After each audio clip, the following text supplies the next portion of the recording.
बाजा गुरुवार के हमारे भैया परम स्वदेशी रमेश कुमार भैया की तरफ से 100 रुपये का समर्पण भगवान के पावन चरणों में हो रहा है। और हमारे दो भैया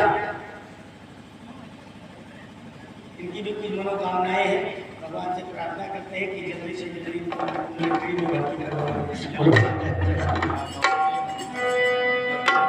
भगवान सदा कल्याण करे, भगवान सदा कल्याण करे, भगवान सदा कल्याण करे,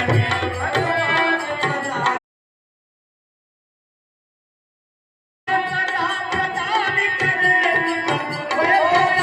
प्रदान करे,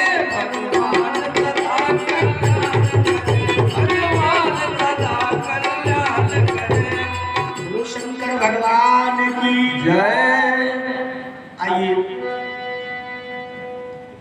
द्रौपदी ने दोनों हाथ छोड़ दिया, दांतों से आंचल को पकड़ रखा था, दांतों से आंचल को छोड़ दिया है। एक भरोसा, एक बल, एक आत्मविश्वास। जब पूर्ण रूप से द्रौपदी ने समर्पण कर दिया ना, तब सपना दिन वही देखना